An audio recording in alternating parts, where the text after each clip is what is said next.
Sorry for not posting my updates sooner. The last few days have been busy, to say the least.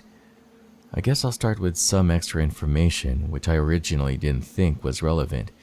My grandparents' house and the house that I live in now are both in the state of Alaska. I won't say the exact year the original red tape incident happened, but I will tell you it was during the 2000s. My grandparents live in the same house.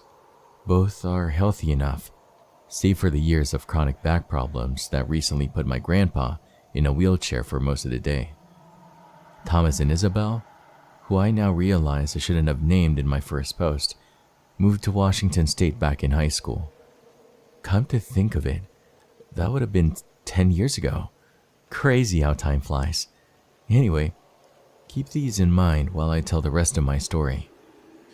Right after I posted, I took a picture of the tape and sent it to a group chat I created with myself, Thomas, and Isabel.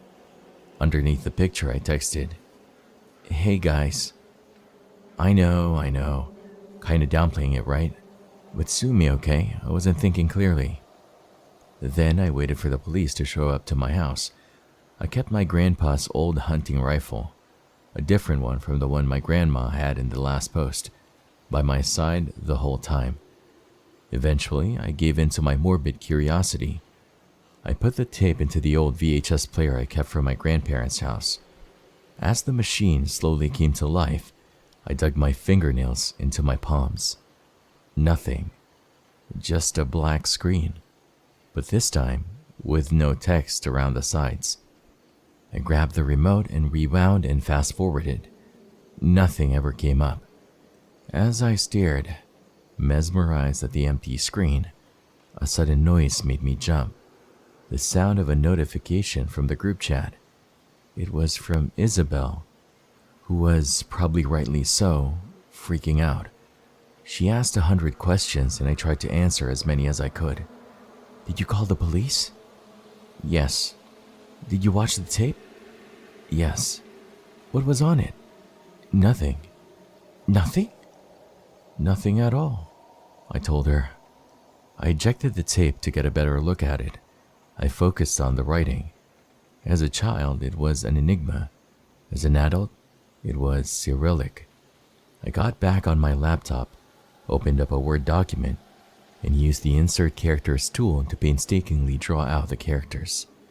Once they were all correct, I copied and pasted the characters into Google Translate. After about 5 minutes of sleuthing, I uncovered it. The strange, eerie writing that had haunted me for so long. It simply said, "The red tape." Very f***ing useful, I thought, more than a little exasperated. Then came the knocking at my door. I was frozen until I heard the voice call. "Hello, are you inside? It's the state troopers." Badge number," I stammered. "What's your badge number?" He rattled off a number along with the name Jay Serrano. I was about to open the door when I realized, "I have a gun. I'm holding it just for protection." "It's Alaska. Just don't point it at me and we're fine." I opened my front door to a young male cop with short brown hair. He looked through the house, checking every possible hiding spot I could think of. He found nothing and was clearly annoyed by the task. "Look, there's no one around, okay? You sure it's not just a family member messing with you?" My expression must have been enough of an answer for him. "Okay then, I take it you want to go to the station and report it then, huh?" "Yes, I would like to." "I'll go wait in my SUV then. If you're adamant about keeping your firearm on you, which it looks like you are, then just take that truck you have out there." He walked down my steps toward his squad car. I slung the rifle over my shoulder and went back into the house to grab a few things. My laptop, which I put in its case, the VHS tape which rattled from old age, and the VHS player. Just before I left the house, I had an epiphany. I rummaged through my junk drawer until I found a roll of Scotch tape. I locked the door, and I left. Only one other cop was at the station. According to them, There were two of the three in the whole backwater town I lived in. The older, heavier cop was about as useful as his colleague. I had to insist they swab the VHS for fingerprints. They found none. I had to insist they play through the tape. It was still black. As I pulled the rattling plastic case from the player I had brought along, I lamented my utter inability to do anything, to even get a simple, sympathetic response. "Look, I appreciate that it's a little spooky," said Officer Al Henton, "but this is the middle of nowhere, Alaska. I'm sure you'll be fine." My eyes shot daggers at the older cop, who hadn't once left his seat except to refill his coffee. "Especially given your rather Second Amendment-like tendencies," he added while gesturing towards my rifle in the corner, the one I'd insisted on keeping near me.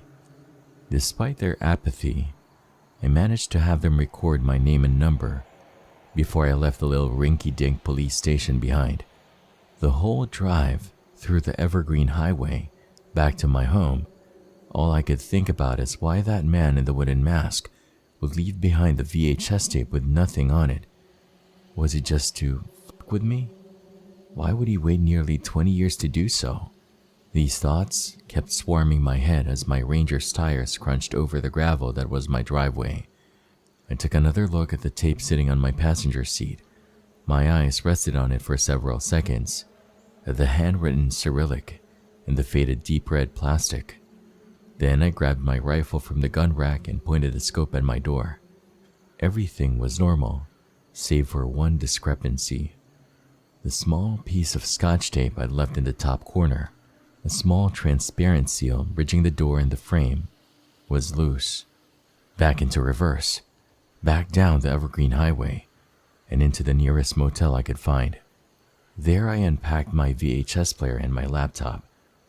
As I made sure to double lock the door and double check the parking lot for anything strange, I finally relaxed. I pulled up my cell phone to see the group chat that I'd ghosted was full of messages from both Thomas and Isabel. I reassured them that I was okay, but also told them the police were going to be of no use. Thomas asked me what Grandma and Grandpa thought of it. I had to admit I hadn't called them. "Don't you think you should?" Isabel messaged as I finished plugging the cords from my player into the motel television. Luckily, the motel hadn't updated their entertainment since the Clinton administration. "Yeah, maybe they know something about the last time that they never told us," Thomas added. "I'll call them in a bit," I assured. "I want to figure out this tape first so they don't freak out over something we have no answers to." Then I reached for the tape, and for the final time that day, I heard it rattle. A rattle. I shook the tape. So many VHS tapes had developed rattling noises when they got old, maybe from broken plastic or even dead bugs inside. But this rattling was different. It was heavier. "Guys, I think there's something inside the tape." "What? What's inside the tape?" "I don't know. Should I open it?" The answer was a resounding yes. The only issue was that the VHS case had small screws in each of the corners that I had to get out before opening the shell. And since they were too small to unscrew with the blade of my pocket knife, I needed to get my Swiss Army from the Ranger's glove box. Slowly, I crept out of the motel room. I scanned every window of the building as I made my way to the Red Ranger in the lot. Luckily, nothing seemed to be off. I managed to get back into the room with no issue. "Did you open up the VHS yet?" "No, I just got back into the room. Opening it now." It's a USB drive." Hesitantly, I plugged the drive into my laptop. I crossed my fingers in hope that maybe this was an elaborate scheme to put a virus on my computer. I opened the file manager and saw the USB tab, simply titled that same Cyrillic phrase, "The Red Tape." There was nothing but a video file in English, which said, "To," and then my grandfather's name. I didn't want to open the video. I wanted to close the laptop and throw it out and move away. But seeing my grandfather's name, and not knowing what his connection was to the man in the wooden mask, I needed to know. My media player popped up. The video was that same familiar black screen with the Cyrillic text borders. Then it was the same road, the same highway, small rocks and tufts of dry pine, a simple, rustic highway that nevertheless filled me with dread. Making a documentary or something? As the soon-to-be-dead trucker, I witnessed his lifeless purple face again, and then for the first time in almost 20 years, I saw that wooden mask, the frayed gray yarn, the carved, wrinkled bags, the image that had haunted me ever since my childhood. But this time, I looked deeper into the uncaring, wicked, soulless eyes of the man behind it. "If I get back and that room isn't clean," said my grandmother. I watched with each passing scene, slowly bringing the memories to life. The reality weighed heavy on my heart. Soon, the screen returned to the black nothingness of the closet, but this time, there was another scene. It began in my family room, with the tapes all strewn about. A deep, sinister chuckling sounded from behind the camera, then a phrase in Russian that I couldn't understand. Just then, I realized that I could understand. I paused the video, trying not to worry too much about the timeline, which showed how much footage was left to show. I got out my phone and opened up Google Translate. I played the scene again, allowing my phone to listen. "You see how easily they scare, old man? How easy this will be?" I wished I hadn't translated it. The video continued to play. The man in the wooden mask searched through the rooms, the dining room, the laundry room, my bedroom. But before he could get to the second floor, the sound of the front door opening scared him away. He ducked into a corner as my grandmother went to the family room to see tapes all around. "Where are you kids?" I heard her yell as the cameraman snuck out. But instead of darting to the woods, instead of leaving the property, he went immediately into the garage. A clutter-filled garage, tucked away under the deck. One that we rarely ever entered because of the darkness and the crowdedness. A garage which offered so many places to hide. The screen went black again. It was spliced with modern footage. A couch in the center of a cabin. Then the cameraman walked from behind the tripod and took a seat on the couch. He stared into the lens, his face still covered with a rustic wooden mask. He spoke in Russian at first. Before I could get my phone back out to translate, he switched to English. "Now this is for the grandchild," he said. "Your granddaddy wants to ignore me.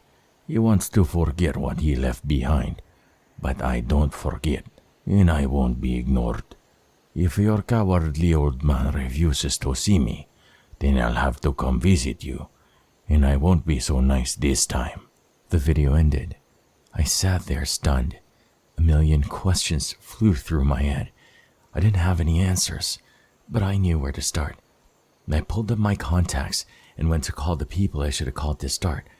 But just before I could place the call, I heard a loud, hard knocking at my motel door. I set my phone down. I stood still as a statue until the knocking sounded again. This time, heavier. This time, angrier. With a weary heart and a shaky hand, I looked through the peephole and saw those same soulless eyes looking in.